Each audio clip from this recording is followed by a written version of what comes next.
Sunskin ini ngikutin atau jump in di tren ya. Kayak misalnya tahun 2021 ada trennya skincare gitu kan ya. How do you know which trend to jump into and which trend to not at jump the time into? I didn't know. You didn't know? That's why I jumped in.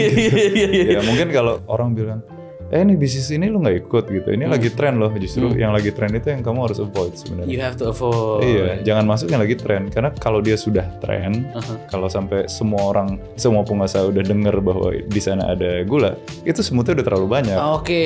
Iya. Justru gula yang beneran nikmat itu yang tidak diketahui banyak orang. Termasuk F&B. F&B sekarang semua bilang, lu nggak ikut bikin klub tuh. Misalkan banyak orang FOMO kan? Iya, iya.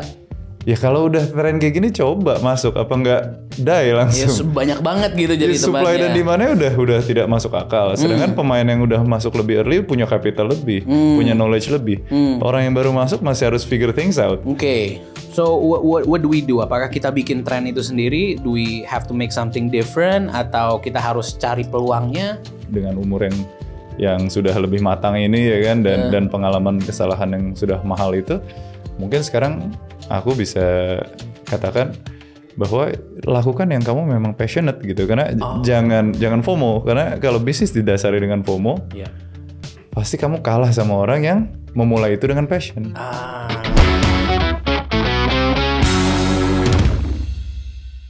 Oke, level up barengan sama Willy Winarko. Hari ini ada bosku, bos dari Tan Group, aka founder dari Tan Group, ada Pak Ricky Tan. Halo. Halo, apa kabar? Alhamdulillah baik. Ngomongin tentang Tan Group ini, buat anak-anak gaul Jakarta pasti tahu lah ya. Iya, tapi karena brand kita beda sama nama grupnya, jadi mungkin banyak orang yang nggak tahu bahwa beberapa brand tersebut sebenarnya satu grup. Oke, yang aku tahu Big Brother. Big Brother memang itu awal warung pertama. Dulunya Beer Brother sih, terus kemudian karena bir itu haram, jadi kita tukar namanya jadi Big Brother. I see. Saat itu kita berpikir kalau kita expand di tempat-tempat yang agak sensitif dengan alkohol mungkin menyulitkan gitu. Jadi kita ganti namanya dari beer something kan menjadi Big aja. Bener, paling tidak ya lebih enak didengar gitu ya jadinya untuk banyak orang. Lebih nggak bikin gatel ya. Gitu kan. Betul. Ada juga Pats ya di situ. Party at the South ya. Sebenarnya Party at the South itu kita ketemu pas mereka sudah established. Itu ditemukan oleh Abraham Andrew ya, yang sekarang menjadi bagian dari Tan Group juga. That's crazy man. So Pak, kalau pertama-tama aku boleh nanya sedikit tentang Tan Group itu sendiri, awal mulanya sekali itu berarti mikirnya dari mana tuh? Dari Beer Brother, dari Kemang. Situnya. Lokasi pertama kita itu di Kemang, di Taman Kemang yang pada hari itu masih sepi banget waktu itu. Belum macet. Belum, hari itu cuma ada kita sama Park 19 ya. Oke. Oh iya, sebelah-sebelahan Pak tuh. Wisnu Tama tuh tapi dia kan udah veteran lah di entertainment, lebih gaul juga. Hari itu kita masih culun banget gitu. Oke. Jadi sepanjang jalan itu kosong, nggak ada usaha lain, parkiran juga abundant. Wah, gila sih. Hari itu. Sampai sekarang udah penuh banget kalau situ. Wah, puji Tuhan tuh. Salah satu yang dilakukan berarti apa konsep awalnya gitu? Apakah memang pengen bikin tempat buat anak-anak muda nongkrong atau siapa yang akhirnya mencetuskan? Konsep awalnya jadi itu 2011 ya. Itu lagi market tuh lagi flooded sama bir-biran. Hari itu kan semuanya bir lah. Ada siapa bikin bir apa. Jadi ya kebetulan aku 3 bersaudara. Terus kemudian kita yaudah kumpul-kumpul modal yuk. Hasil dari kita nyales kain di Tanah Abang. Ya buka lah pertama itu kan. Hari itu bentukannya nggak kayak sekarang. Sekarang udah bagus banget tempat tersebut ya. Dulu dia agak kumuh lah tuh bir. Tapi kumuh-kumuh gitu rame banget. Lumayan. Ya pasti. 2011 udah mulai. 2011 itu saya lagi nakal-nakalnya. Berarti pergi ke situ nggak? Pergi ke sana sepertinya. Ya. Cukup humble lah tempatnya ya dulu. Cukup humble pada saat itu. Tapi selalu pecah gitu. Gila sih. Aku udah gak minum alkohol pada saat ini gitu kan ya. Jadi aku udah melihat dari jauh, tapi pergerakannya masih sering ngelihat ya. Salah satunya Party at the South, salah satunya kayak ya mungkin berbagai tempat, ada Lulu gitu ya. Ada Lulu, ada Brotherhood di Gunawarman, ada Brotherhood Bunker di Bandung. Iya. It's growing lah ya jatuhnya. Yang nomor satu yang pengen aku tanya sebenarnya, ini kan ya aku ngeliat sosial medianya seorang Ricky Tan, aku melihat wah luar biasa gitu ya, teman-teman ada di sana, kehidupannya luar biasa gitu. Yang aku pengen tanyain adalah kan hidup udah enak nih ya. What makes you keep want to grow? Oke, good question. Sebetulnya last year itu I decided to enjoy my retirement. Really? Ya, last year gue bilang sama directors, kita ada 8 directors selain aku dan kakak ya, jadi total 10.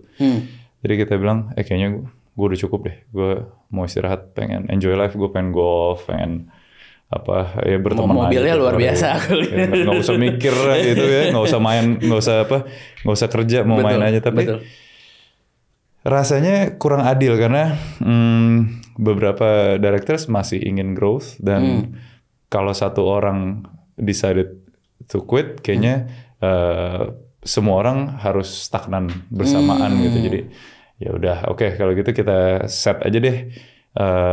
At least 5 tahun lagi lah ya. Itu beneran nih, gue pengen retire nih. Oh beneran ya? Beneran pengen retire. Jadi akhirnya ya udah, oke, 5 tahun ini kita maksimalin ya effort kita, terus nanti kita retire bareng gitu. What's the goal berarti? Emang pengen ngapain sih barengan sama Tan Group? Kalau aku pribadi seperti yang tadi aku bilang, sebetulnya I think karena goal aku adalah happiness, I think I've achieved it. Jadi I can quit anytime gitu. Tapi mungkin nggak semua yang terlibat itu sudah masuk ke comfort level yang sama, sehingga ya aku harus mikirin yang lain sampai semuanya merasa comfortable dan enough, baru aku. So it's not just about you, it's about you know. Yeah, jadi setelah sekian lama kita berusaha dan membangun ini, ternyata yang kita bangun ini adalah platform di mana dia di dalamnya ternyata menjadi tempat cari makan dari 1.000 orang. 1.000 orang ya? Ya tahun ini kita 1.000 staff, 1.000 payroll. Wow, diajak ke Dufan semuanya tuh kemarin. Nah nggak bisa. jadi kemarin kita belah-belah gitu ya. Ada maksudnya tim head office kemarin outing. Tim outlet mana, Tanskin beda lagi sendiri. Ya tahun ini kita 1.000. Wow, that's amazing. Dan kayak tadi awalnya itu dari ibaratnya ya kalau tadi Pak Ricky bilang ke warung gitu kan ya, gitu. Terus sekarang juga masuk ke skincare gitu. Ada Tanskin di sana. And you know there's so many things yang mungkin kalau dibaca portofolionya sangat panjang gitu. Ya disimplifikasi sebenarnya F&B, kita ada skincare, sebenarnya ada lagi construction bahkan. Construction juga ada? Yang orang nggak tahu ya. Wow. Kita selama ini kan bangun outlet kita internal. Oh, so semuanya itu juga masih inside the group gitu jatuhnya. Wow. Nggak kepikiran kayak oke, we have to focus at this part atau seperti itu? Masing-masing sebenarnya ada pilotnya seharusnya. Jadi di mana yang construction itu tidak harus memakan energi aku gitu ya. Tapi ya kadang-kadang masih makan juga. Iya. Ya tapi konsepnya di awal adalah ya toh kan yang jalanin kita tunjuk si Anu, dia expert, dia bisa jalanin gitu. Oke. Kemarin aku sempat lihat di Instagramnya baru ngeluarin vitamin C. Wah gila. Joget. Joget. Aku gitu. tunjukin. Iya. Suka joget Pak? Enggak sih, makanya jogetnya kayak gitu. Iya. Kelihatan kan? Iya, tapi punya tempat joget di Jakarta, gitu kan? Iya, sebenarnya aku introvert banget. Jadi dan bukan penikmat sebetulnya. Jadi dari dulu memang tidak terlalu suka minum atau tidak terlalu suka joget. Gitu. Ya tapi tadi kembali lagi supaya nggak melenteng. Iya vitamin C. Iya. Kemarin baru launching vitamin C. Salah satunya. Iya, that's cool. Dan pada saat ini juga gimana kalau tren skincare di Indonesia? Skincare ini sebenarnya satu industri yang 2021 growth-nya itu bisa dibilang inorganik ya, terlalu besar saat itu. Sekali ya. Industrinya meledak. Jadi siapapun yang masuk di 2021 pasti tidak akan sebegitu nyaman dibandingkan orang yang masuk sebelum itu. Oh, oke. Iya, karena 2021 itu mendadak competition-nya menjadi sangat fierce gitu. Supply dan demand udah nggak balance lah. Oke. Salah satunya saya yang masuk di 2021. Kalau kamu masuknya sebelum itu, kamu panen. Oke. So at that point itu grow-nya gila banget. Iya, itu kayak apa ya, bisnisnya bubble 2021. Oke. Jadi siapapun yang masuk di 2021 atau yang sebelum 2021 pasti grafiknya mengalami suatu penurunan yang signifikan tuh. Wow. Dan akhirnya kalau sekarang bagaimana kalau untuk Tanskin sendiri gitu? Ya aku tipenya begitu tuh. Kalau udah masuk ya udah nggak bisa cabut gitu. Oke. Tipenya gitu dari dulu. Jadi Tanskin pun sampai sekarang ya udah kita tetap harus jalanin bagaimanapun caranya, nggak ada mundur gitu. Kalau aku ngelihat juga kan Tanskin ini ngikutin atau jump in di tren ya, kayak misalnya tahun 2021 ada trennya skincare gitu kan ya. How do you know which trend to jump into and which trend to not jump into? At the time I didn't know. You didn't know. That's why I jumped in. Ya mungkin kalau tapi dari kesalahan-kesalahan seperti itu kita belajar banyak gitu. Sehingga kalau sekarang kalau orang bilang ini bisnis ini lu nggak ikut gitu, ini lagi tren loh, justru yang lagi tren itu yang kamu harus avoid sebenarnya. You have to avoid. Iya, jangan masuk yang lagi tren, karena kalau dia sudah tren, kalau sampai semua pengusaha udah denger bahwa di sana ada gula, itu semutnya udah terlalu banyak. Oke. Iya, justru gula yang beneran nikmat itu yang tidak diketahui banyak orang. Iya. Yang belum tren. Yang belum lagi meledak. Gitu, iya, kalau sudah meledak avoid. Termasuk F&B. F&B sekarang semua bilang, lu nggak ikut bikin klub tuh, misalkan banyak orang FOMO kan? Iya.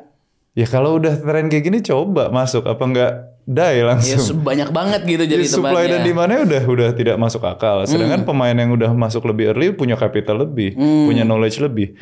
Orang yang baru masuk masih harus figure things out. Oke.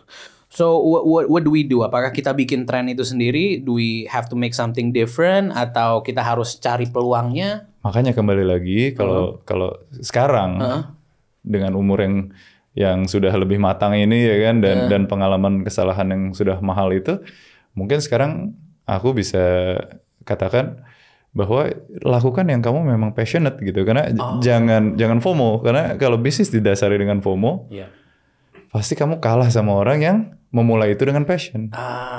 Karena kamu baru mulai belajar. Orang yang memulai passion mungkin karena itu dia passionate dari tahun berapa dia ada di sana.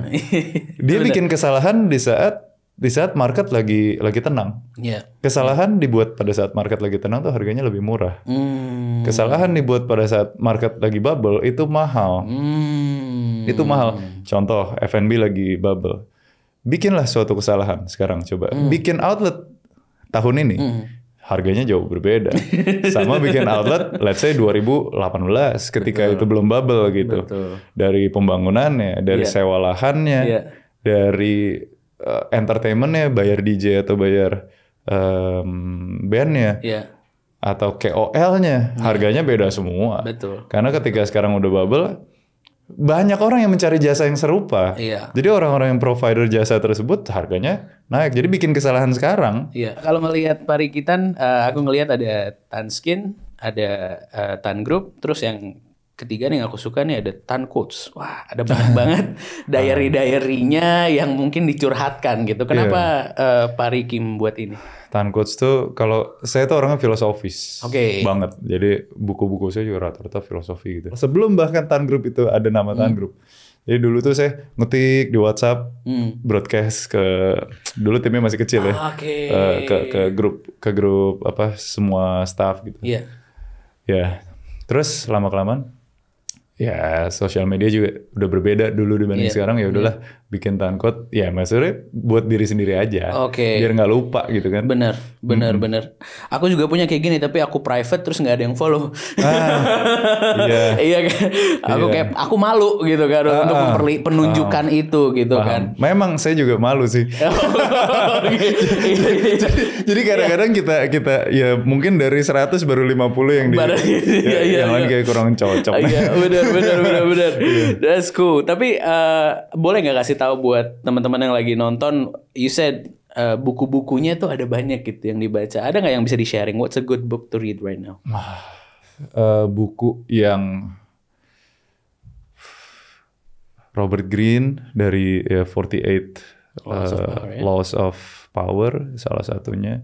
Tapi berubah-ubah sih karena dari yang dulunya mungkin lebih ke psikologi, bagaimana cara menguasai pikiran atau menguasai lawan bicara, tapi justru sekarang malah berubah menjadi buku-buku yang mungkin tentang Buddhism, tentang filsuf Arab, Rumi gitu, Jalaluddin Rumi, yang dimana ketika dibaca kok sangat pengetahuan agamanya malah pengetahuan agama Islamnya malah sangat besar di buku tersebut. Iya. Aku berarti memang ini mempelajari filsuf-filsuf yang ada sebelumnya. Iya, sebenarnya bukan mempelajari. Kalau mempelajari rasanya terlalu serius ya.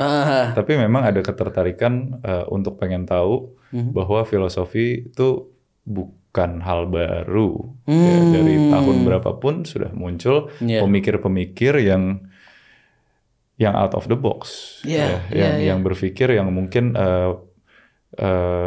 tidak mainstream, yang pola pikirnya tidak mainstream, yang mereka berpikir dikala mayoritas orang mencari kesuksesan atau apa, ternyata ada sebagian atau segelintir orang yang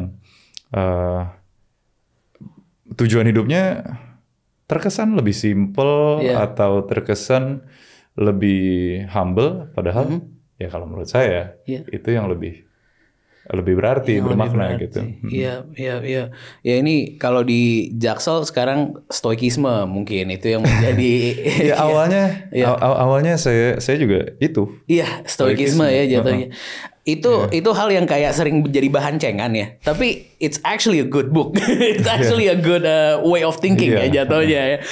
Where do you get that? Maksudnya, filosofi ini dari tadi kita ngomongin tentang quotes-nya, you read these books, where did that come from? Dari jatuh bangun. Ya, dari jatuh bangun, dari kesadaran pribadi, dan dari mungkin bisa dari mentor ya, dari mentor yang baik ya. Karena mungkin you missed something huge about me. I went into depression in 2022. Wow. Iya, yang nggak bahagia banget deh pokoknya. Bangun pagi tidak bangun pagi tuh kok gue bangun ya gitu. Ya, rasanya begitu rasanya. Ya terus habis itu ada seseorang yang sampai sekarang juga menjadi bagian penting dalam hidup aku, seorang kakak angkat ya, aku panggilnya Kanda. Yang hari itu justru menjadi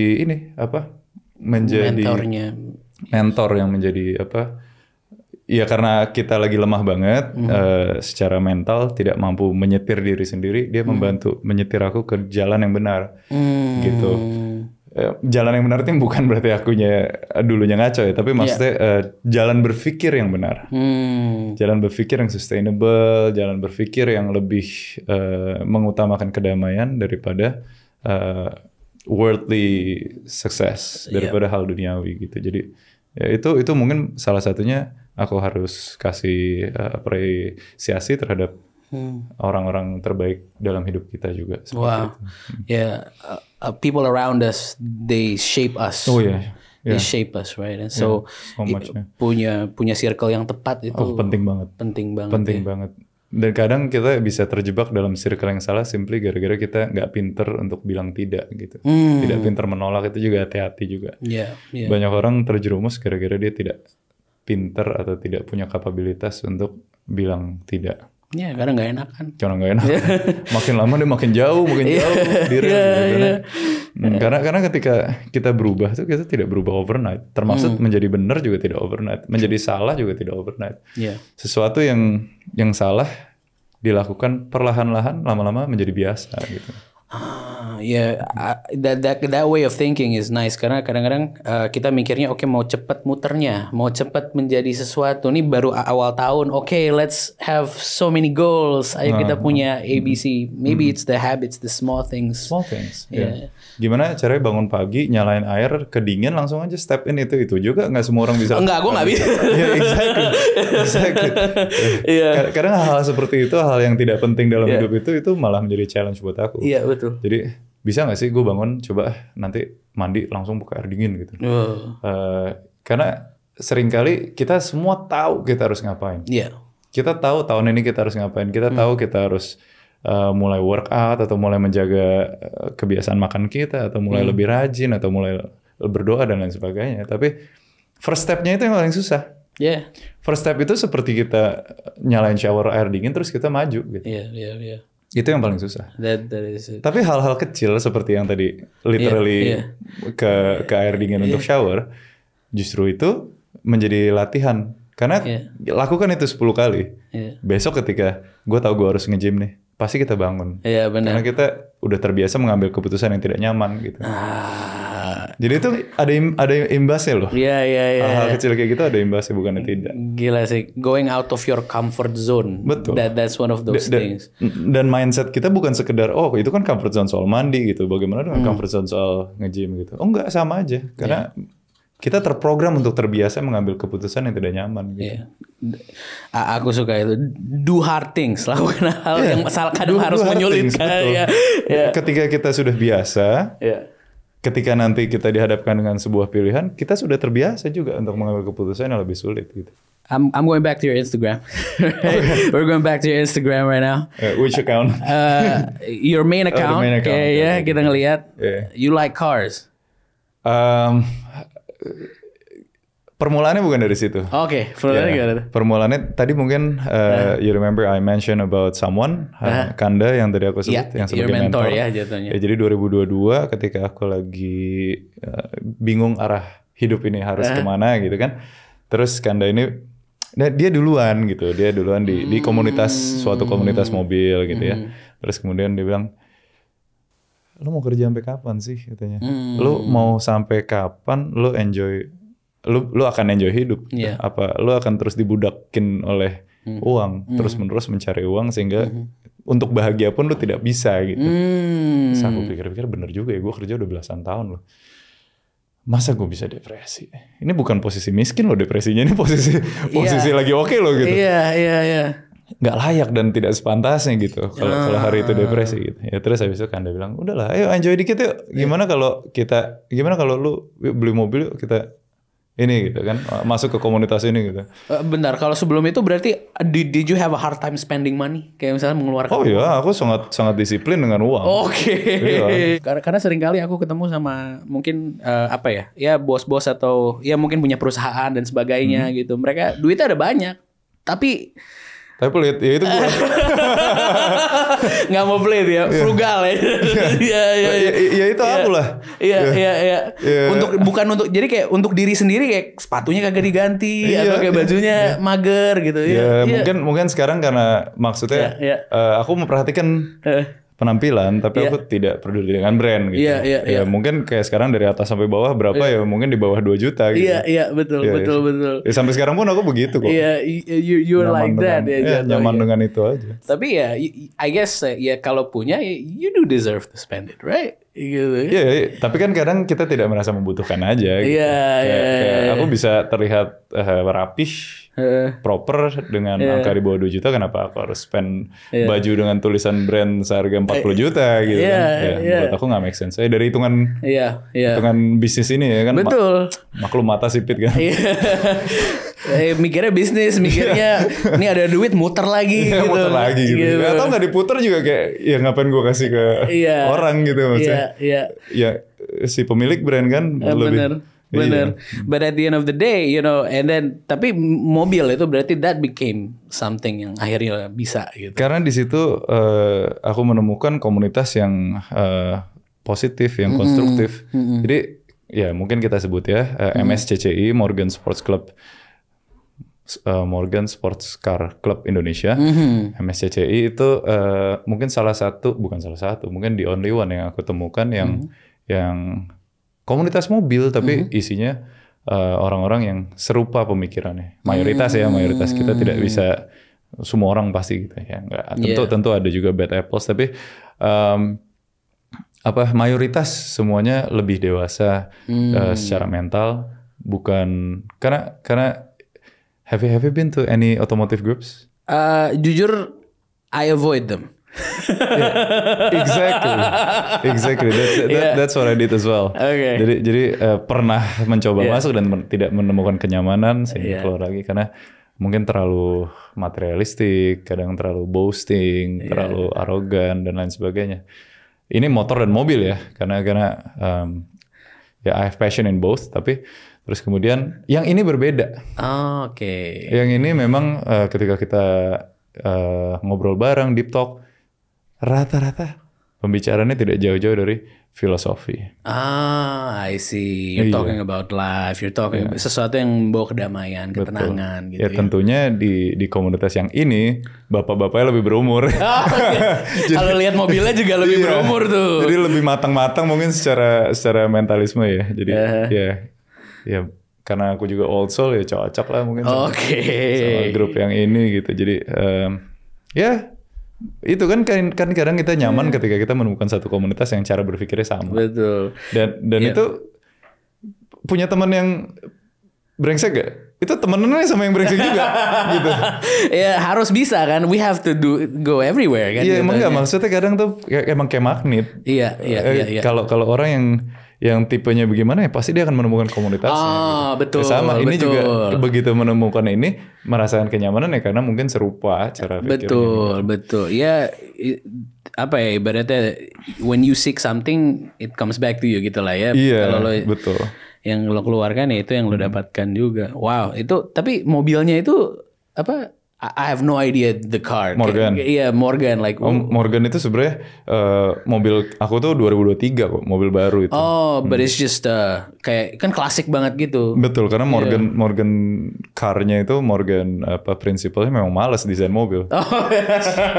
Sampai sekarang pun desainnya masih sama. Masih sama. Itu dari UK or is it? Dari Inggris ya. Dari Inggris aja jatuhnya. Wow, ya. Mereka udah lebih dari 1 abad sepertinya, tapi desainnya tidak berubah. Iya. Sekarang kalau nyari Morgan yang tahun berapa gitu ya, 19 berapa ya, 60 ada nggak ya, 70 kayaknya ada deh, 65 gitu ada kayaknya. Iya. Compare sama yang sekarang ya sama. Oke. Beda mesinnya, beda interiornya, beda dashboardnya, tapi dari luar sama gitu. Classic cars, man. Mereka kelihatan keren gitu. Kalau aku sukanya yang Amerika, like Mustang, muscle cars, those are nice, you know. Tapi kayak nggak cocok sama tipe ini outfit ini kan. Iya. Nggak punya tato aku kan. Iya benar. Iya kan? Maco gitu. Kalau peminum whisky pakai tato dan lain-lain cocok. Benar. Kalau Morgan lebih apa ya? Sophisticated. Lebih gitu-gitu deh. Iya, lebih tua. Cocok. But it is, man. I love it. Kalau misalnya going back to business again gitu. When you have a kid and then it's like kalau misalnya mereka pengen ngebangun bisnis atau mungkin mereka pengen masuk dalam sebuah bisnis gitu. What would you give advice on? Kayak apa sih advice yang bakal dikasih? Yeah, the same advice that I'm giving everyone right now. The same advice that I'm saying to you right now. Yeah, seek sustainability. Daripada instant success. Oke. Ya, gue lagi suka dengerin Gordon Ramsay sekarang. Jadi ini mirip-mirip. Oh ya. Gordon Ramsay is like talking about the long game. It's like okay. You grow lah gitu. Something like that. Okay, so it's about sustainability aja. Sustainability, happiness. Okay. Jangan terlalu mau dibudakin oleh goal-goal yang duniawi. Itu sih. No, even to my BODs, to my directors, to my fellow partners, yang seharusnya kita pecut supaya mencari uang sebanyak-banyaknya gitu. Itu pun enggak. Sometimes kayak yesterday I had weekly meeting and I met Abraham and I said, lu kenapa wajah lu kok kayak nggak bahagia gitu, kenapa? Terlalu banyak kerja, gue bilang. Santai aja lah, duit nggak dibawa mati. Take it slow, kenapa sih, ada apa gitu. Jadi I notice people lah sometimes kayak kok dia nggak bahagia ya. Kadang kalau nggak ditanya dia juga nggak merasa harus cerita gitu. True. Man, it's a very eye opening sih jatuhnya untuk kita, definitely. Dengan apa ya, you've done it. Ibaratnya kalau misalnya orang pinter ya mereka belajarnya dari kesalahan mereka gitu. Jadi mungkin today we have wise people, wise watchers yang mungkin bisa belajar juga dari kesalahan-kesalahan yang pernah dilakukan sama Pak Ricky. Hopefully gitu, kalau ada yang berpikir seperti itu, karena mayoritas yang aku temuin kalau di kolom komen ya lu enak udah kaya gitu. Ngomongnya begitu padahal enggak gitu. Memang kalau mau sustainable ya cara berpikirnya harus diperbaiki gitu. I love it, man. I think it's a very realistic way of doing business. I think it's nice to know bahwa kayak ternyata pebisnis ternyata juga ada loh yang mikirnya adalah mikir panjang, ada like biasanya that. Tua. Biasanya tua. Tapi ada. Yeah. I love it. Okay, so I guess that's going to be level up for this week. Terima kasih banyak udah hadir bersama kita. There's so many things that we can learn, and today is an amazing conversation. Terima kasih banyak. Thank you. Sama-sama. Alright, so level up next week di Opal. Peace.